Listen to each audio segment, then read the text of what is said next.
नमस्कार, आप देख रहे हैं डेली बज़ इंडिया। अंतरिक्ष से एक बड़ी आफत तेज रफ्तार से धरती की तरफ आ रही है। अमेरिकी अंतरिक्ष एजेंसी नासा ने कहा है, एक विशाल एस्ट्रॉइड यानी कि क्षुद्र ग्रह तूफानी रफ्तार से धरती की कक्षा की ओर आ रहा है। यह एस्ट्रॉइड 24 जुलाई की रात 12 बजे से पृथ्वी की तरफ आ रहा है। 25 जुलाई की रात 2 बजे के आसपास ये पृथ्वी की कक्षा के पास से गुजरेगा। इस एस्ट्रॉइड का नाम 2008 GEO-20 है। यह एस्ट्रॉइड 220 मीटर चौड़ा है और यह 8 किलोमीटर प्रति सेकंड की रफ्तार से धरती के पास से गुजरेगा। इसकी रफ्तार ही इसके सामने आने वाले किसी भी ग्रह पर तबाही लाने के लिए काफी है। यह एस्ट्रॉइड आकार में चीन के बर्ड नेस्ट स्टेडियम के बराबर या फिर लंदन के बिग बेन से दोगुना है। भारतीय समय के अनुसार एस्ट्रॉइड 25 जुलाई को रात को करीब 2 बजे पृथ्वी की कक्षा के पास से गुजरेगा। जिस कक्षा से एस्ट्रॉइड गुजरेगा उसे अपोलो कहा जाता है। नासा ने इसे खतरनाक एस्ट्रॉइड की कैटेगरी में रखा है। यह एस्ट्रॉइड धरती से करीब 28,70,847 किलोमीटर की दूरी से निकलेगा। ये दूरी धरती से चांद की दूरी से करीब 8 गुना ज्यादा है। पृथ्वी की चंद्रमा से दूरी करीब 3,84,400 किलोमीटर है। नासा ने इस एस्ट्रॉइड पर अपनी पैनी नजर बनाई हुई है। हालांकि डेली स्टार्ट की रिपोर्ट के मुताबिक इस एस्ट्रॉइड के धरती से टकराने की आशंका बहुत कम है। इससे पहले धरती की कक्षा से एस्ट्रॉइड 2020 PMZ गुजरा था, जो सैन फ्रांसिस्को के गोल्डन गेट ब्रिज जितना लंबा था। यह एस्ट्रॉइड करीब 18 लाख मील की दूरी से धरती के बगल से निकला था। लेकिन अब जो एस्ट्रॉइड 24 जुलाई को धरती की कक्षा से गुजरने वाला है, वो 2020 PMZ की तुलना में ज्यादा आगे से निकलेगा। लगभग 6 करोड़ साल पहले एक एस्ट्रॉइड पृथ्वी से टकराया था, जिससे धरती से सारे डायनासोर्स का अंत हो गया था। तब से उतना बड़ा एस्ट्रॉइड आज तक धरती से नहीं टकराया है। नासा इन दिनों 2000 एस्ट्रॉइड्स पर नजर रखे हुए है, जो धरती के लिए खतरा बन सकते हैं। फिलहाल आने वाले 100 सालों के लिए 22 ऐसे एस्ट्रॉइड्स हैं जिनके पृथ्वी से टकराने की थोड़ी सी भी आशंका है। अगर अंतरिक्ष की किसी भी चीज के धरती से 46.5 लाख मील से करीब आने की संभावना होती है, तो स्पेस ऑर्गेनाइजेशन उसे खतरनाक मानते हैं। नासा का सेंट्री सिस्टम ऐसे खतरों पर पहले से ही नजर रखता है। अगर एस्ट्रॉइड पृथ्वी से टकराता है तो क्या होगा? अंतरिक्ष विशेषज्ञ डॉक्टर इयान मैकडॉनल्ड्स का मानना है कि एस्ट्रॉइड के पृथ्वी से टकराने पर बड़े स्तर पर नुकसान हो सकते हैं। अगर 1000 फीट से बड़ा एस्ट्रॉइड कहीं भी गिरता है तो वो बड़ी तबाही लेकर आएगा। पहले भी कई एस्ट्रॉइड्स धरती से टकराए हैं, जिनसे पृथ्वी पर कई बदलाव हुए हैं। भविष्य में भी इसी तरह की विनाशकारी घटनाएं हो सकती हैं। धरती पर बहुत सारी झीलों का निर्माण एस्ट्रॉइड के टकराने की वजह से हुआ है। जब ये टकराते हैं तो बड़े गड्ढे बन जाते हैं। जब उन गड्ढों में बारिश का पानी भर जाता है तो झीलें बन जाती हैं।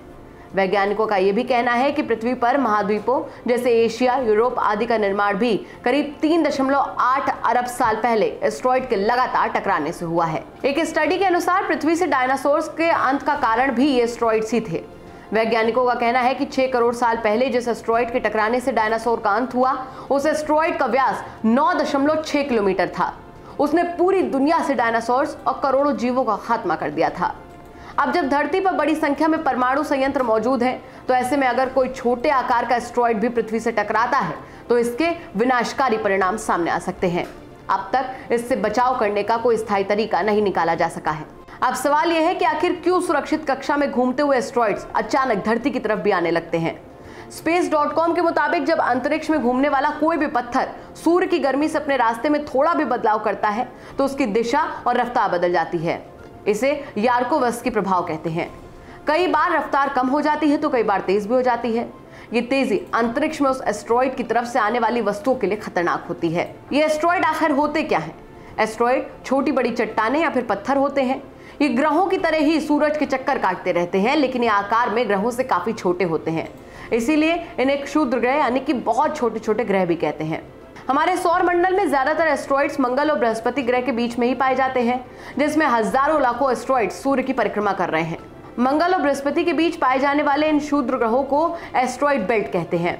इसके अलावा कई और भी एस्ट्रॉइड्स दूसरे ग्रहों की कक्षा में भी घूमते रहते हैं और ग्रहों के साथ ही सूरज के चक्कर भी काटते रहते हैं। एस्ट्रॉइड्स मूल रूप से ग्रहों के टुकड़े होते हैं। नासा का कहना है कि टुकड़े इन ग्रहों के जन्म के समय से बचे हुए हैं। करीब 4.5 अरब साल पहले जब हमारे सौरमंडल का निर्माण हो रहा था, ग्रह उपग्रह बन रहे थे, तब उनके बनते समय गैस और धूल के कुछ बादल या फिर टुकड़े बच गए। चट्टानों के टुकड़े ग्रहों के गुरुत्वाकर्षण बल से बंधे हुए हैं और इसीलिए अंतरिक्ष में तैरते हुए ग्रहों के साथ ही सूर्य के चक्कर काटते रहते हैं। इस तरह एस्ट्रॉइड्स वैज्ञानिकों को ग्रहों के इतिहास और सूर्य के बारे में बहुत सारी जानकारी दे सकते हैं। कुछ एस्ट्रॉइड्स अलग अलग तरीके की चट्टानों से बने होते हैं, तो कुछ निकेल और लोहे जैसे धातुओं से बने हैं। एस्ट्रॉइड्स बहुत छोटे होते हैं, इनका गुरुत्वाकर्षण बल भी बहुत ज्यादा कम होता है। यही वजह है कि इनका आकार ग्रहों की तरह गोल नहीं होता। कोई भी दो एस्टेरॉइड्स एक जैसे नहीं होते। इनका आकार एक कंकड़ से लेकर 600 मील की दूरी तक हो सकता है। नासा ने एस्टेरॉइड्स पर रिसर्च के लिए कई अंतरिक्ष मिशनों को लॉन्च किया है।